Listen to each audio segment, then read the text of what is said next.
अस्सलाम वालेकुम। आज हम CS511 मिड टर्म के हवाले से देखेंगे फर्स्ट 6 वीक्स के बहुत ही इम्पोर्टेंट टॉपिक्स। तो इसको इस सब्जेक्ट का नाम है वेब इंजीनियरिंग और ये फ्रंट एंड डेवलपमेंट।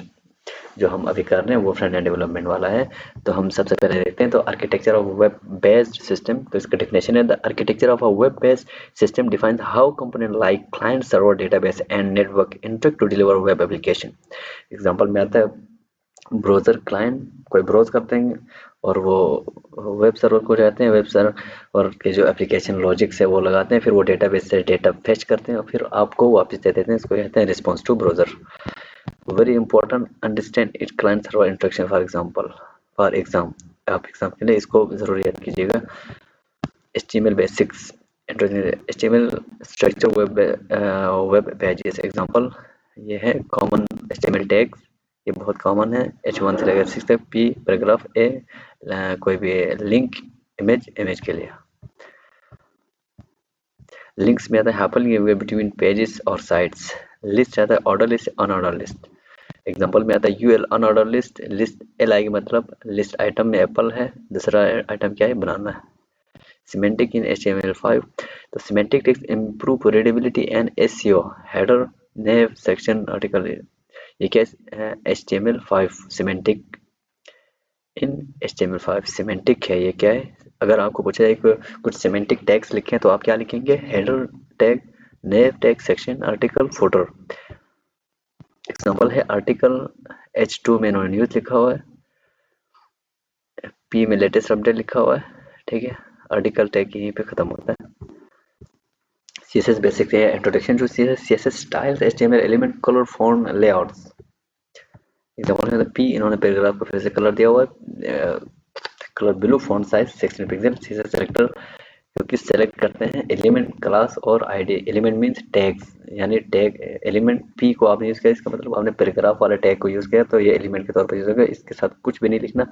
जब आप किसी भी टैग के अंदर लेट्स सपोज P टैग के अंदर आपने क्लास डिफाइन किया तो डॉट क्लास नेम लिखेंगे, यानी क्लास आपने A1 लिखा तो A1 यहाँ पे लिखना है। फिर अंदर जो भी आपने काम करना है वो करना है। जिस तरह आपने बैकग्राउंड कलर चेंज करना हो, कलर चेंज करना हो, फॉन्ट साइज चेंज करना हो, वो आप कर सकते हैं। इसके बाद आईडी के लिए हैश के साथ आईडी नेम लिखना है, फिर वही करना है। एट्रीब्यूट सूडो और कंस्ट्रेंट को सिलेक्शन। एट्रीब्यूट टाइप, ठीक है, ये बहुत इंपॉर्टेंट याद रखना। सूडो मतलब हावर करना, फर्स्ट चाइल्ड वगैरह क्या किस में आता है? सूडो में आता है। हावर का मतलब जब आप माउस ऊपर ले जाते हैं तो क्या हो जाए, जब फर्स्ट चाइल्ड उसका फर्स्ट चाइल्ड के साथ क्या हो जाए, ये सारा इसमें आता है, सूडो में आता है। एट्रीब्यूट में आता है टाइप टेक्स्ट आता है, ठीक है, टाइप सबमिट आता है, बटन आता है, ये सारा एट्रीब्यूट्स में आता है। अब कंटेक्चुअल में आता है डिफ भी। डिफ यानी ये पैराग्राफ डिफ के अंदर है ना, इसलिए इसको एक्सेस कर रहे हैं तो दोनों का नाम मेंशन किया, और जो पी डिफ से बाहर है उसके ऊपर ये अप्लाई नहीं होगा। जब आप डिफ पी लिख के इसके ऊपर कोई भी स्टाइल वगैरह अप्लाई करेंगे तो इससे पिछले में कोई अप्लाई नहीं होगा। CSS cascading determine which style applies when multiple rules exist. Inline सबसे टॉप पे आता है, इसके बाद इंटरनल और एक्सटर्नल आता है। इस पर आपने इनलाइन में कुछ भी अप्लाई किया, लेट्स सपोज ए टैग के अंदर आपने कोई भी स्टाइल फॉन्ट चेंज किया तो वही अप्लाई होगा। इम्पोर्टेंट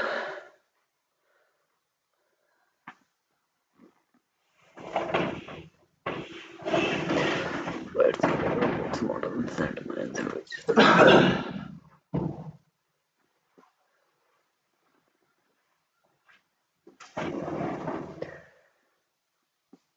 ये इस चीज़ को डिटरमिन करेगा। इम्पोर्टेंट सबसे ओवर है, यानी इनलाइन का मतलब है जो आप उसी टैग के अंदर यूज़ करें, और जो इंटरनल है वो हेड में आप HTML CSS का लिंक्ड नो सॉरी स्टाइल का टैग डाल के कोई भी यूज़ करें तो वो इंटरनल आता है। एक्सटर्नल मतलब यानी सेपरेट फाइल में सेव करना, और इम्पोर्टेंट सबसे ओवरराइट करेगा। Box models every element has content padding, border और मार्जिन्स होते हैं। एग्जांपल में होता है डिव विड्थ, ये है पैडिंग, ये है टेक्स्ट स्टाइलिंग में कलर ब्लू, ये सारा किस में आता है? बॉक्स मॉडल्स में। टेबल इन styling, table tea table tag use करके TR करेंगे तो टेबल का रो हो जाएगा। Use CSS for bordering, padding and accessible designs. CSS को यूज करते हुए हम बॉर्डरिंग करते हैं, पैडिंग करते हैं और एक्सेसिबल डिजाइन भी करते हैं। एग्जाम्पल में टेबल का बॉर्डर क्या हो, बॉर्डर कोलैप्स हो जाए, विड्थ क्या हो जाए 100% हो जाए, यानी कोई भी किसी भी डिवाइस में ओपन हो जाए तो 100% ऑक्यूपाई करें।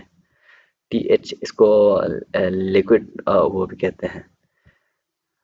TH टेबल का हेड है, टेबल डेटा के अंदर टेबल हेड के जो टेबल डेटा है उसके क्या क्या हो जाए वो सारा इसके अंदर लिखा हुआ है। Forms HTML form collect users data, जो यूजर से वो डेटा कलेक्ट करते हैं। एग्जाम्पल में फॉर्म टैग के साथ आपने इनपुट टाइप टेक्स्ट है, name user name, input type submit, यानी एक दो वो बनाए हमने इनपुट, एक में हमने नेम वाला जगह रख दिया और दूसरे में हमने सबमिट बटन उसके नीचे रख दिया। जब उसके ऊपर क्लिक करेंगे तो वो सबमिट हो जाएगा। Form control element, input text area select button, ये सारा क्या है फॉर्म कंट्रोल एलिमेंट्स है, इनको याद रख लीजिएगा। इनपुट टेक्स्ट एरिया सेलेक्ट और button. CSS layouts and positioning, normal document flow, element flow default stacking block vertical inline horizontal, ये बहुत जरूरी है ये देखना। ब्लॉक वर्टिकल इनलाइन हॉरिजॉन्टल है। पोजीशनिंग रिलेटिव एब्सोल्यूट और फिक्स, रिलेटिव का मतलब यानी उसके आसपास में कोई भी और चीज़ यानी टैग्स हो या बॉक्स हो उसके साथ वो करके अपने आप को एडजस्ट करें, इसको बोलते हैं रिलेटिव। या एब्सोल्यूट का मतलब अपने आप से, और फिक्स का मतलब वो फिक्स ही रहता है, वो कहीं जाता नहीं है। रिलेटिव मतलब पोजीशन रिलेटिव टॉप, यानी टॉप पे कोई भी एलिमेंट हो उससे 10 पिक्सल नीचे आ जाए। अब एब्सोल्यूट का मतलब जो चीज़ जिस जगह पे हो उसी को कंसिडर करते हुए उसी से 10 पिक्सल नीचे आ जाए, और उसी चीज़ जहाँ पे पहले था उस जगह से 50 पिक्सल लेफ्ट चला जाए। और डॉट फिक्स क्या होता है, वो जब आप कोई भी चीज़ स्क्रॉल अप करते हैं तो वो जब चीज़ वो टॉप पे पहुंच जाते हैं तो वो उससे ऊपर जाते नहीं, वो तो रुक जाते हैं। ऐसे index control stack overlapping elements value top layers, इसको याद रख लीजिए, ये इंपॉर्टेंट है। Floating element and multi column layout, float left right user flexible formation multi column layout. Example में था dot constant display flex one margin 5 approach to layout fixed width in fix and liquid width in 100%, यानी fix में क्या होता है px use होता है, liquid में परसेंटेज यूज होता है। लिक्विड यानी आप कह सकते हैं इसको रिस्पॉन्सिव, और फिक्स में रिस्पॉन्सिव नहीं होता। Responsive design view port, responsive में आपको पता है हेड में जब हम विड्थ लगाते हैं तो वो डिवाइस विड्थ लगाते हैं, वो क्या है रिस्पॉन्सिव है। मीडिया के applied style based on the screen example at the rate, ये at the rate medium maximum width pixel, ये क्या है ये फिक्स है, और यहाँ परसेंटेज लगा है, इसका मतलब क्या है ये लिक्विड है, रिस्पॉन्सिव है। Scaling image for liquid layout, liquid bootstrap से framework for responsive design use करते हैं। ग्रिड सिस्टम 12 कॉलम होते हैं फॉर लेआउट के लिए। टाइपोग्राफी कलर रेडीमेड क्लासेस होते हैं, इनके रेडीमेड क्लासेस तो क्लासेस में हर चीज़ डिफाइन होते हैं, हम क्लासेस को यूज करके स्टाइलिंग करते हैं। एग्जाम्पल में आता है div class container, div class row, div class column 6, उसका क्या नाम दिया कॉलम 6 में कॉलम 1 नाम दिया, और बाकी क्लास टोटल क्लास 12 है ना, तो कॉलम 12 है तो 6 को हमने क्या नाम दिया कॉलम 1, और रिमेंडिंग 6 को हमने क्या नाम दिया 2। यहाँ से जावास्क्रिप्ट स्टार्ट होता है। JavaScript basics introduction, JS interactivity and dynamic behaviour, क्या करते हैं डायनेमिक बिहेवियर और इंटरेक्टिविटी ऐड करते हैं किसी भी वेबसाइट में। तो variable and data let name Ali let, यहाँ पे एक चीज़ है कि ये स्ट्रिंग और नंबर्स और वगैरह को हमें वो करना नहीं पड़ता, ये खुद से करते हैं हम। जब हम लेट नेम को लेकर ये ऑटोमेटिकली स्ट्रिंग कर दिया, लेट एज को ऑटोमेटिकली नंबर में कर देगा, ये बुलियन में कर देगा। इसकी एक खसूसियात है जावास्क्रिप्ट की। इफ नंबर ये कंडीशन है, कंडीशन आपको बताओ, आपने जावा उसमें भी पढ़ा हुआ है CPP जावा में भी। Age is greater than equal to तो क्या प्रिंट हो जाए एडल्ट, एल्स तो ये क्या प्रिंट है माइनर।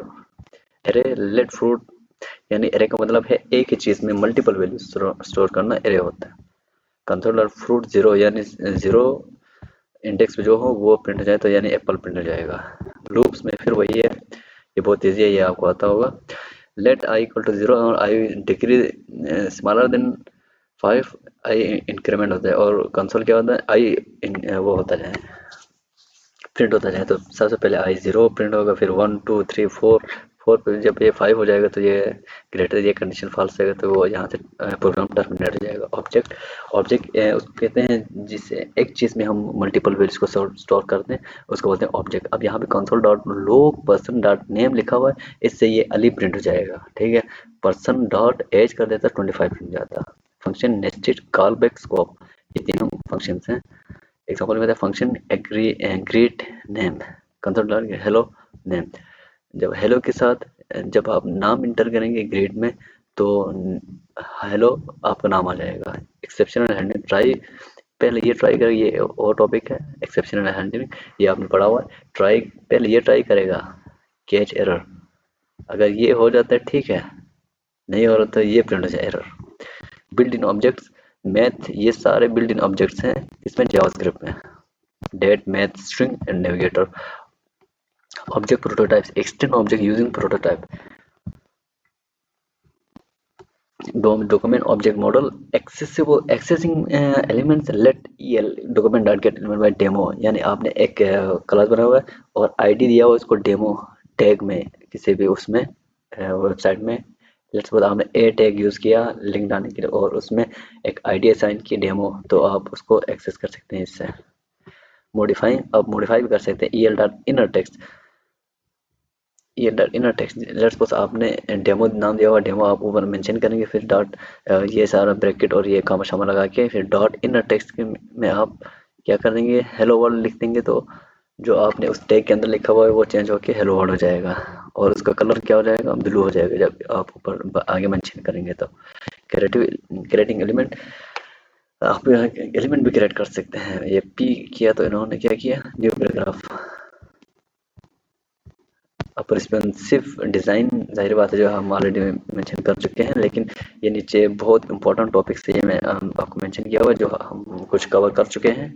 तो आपने इनको एक दफ़ा चैट जीपीटी से पूछ के ज़रूर इसको इनका डिफिनेशन और एक एक एग्जांपल आपने याद कर लेना है। Thank you. अगर वीडियो अच्छी लगी तो सब्सक्राइब कीजिएगा। अल्लाह हाफिज़।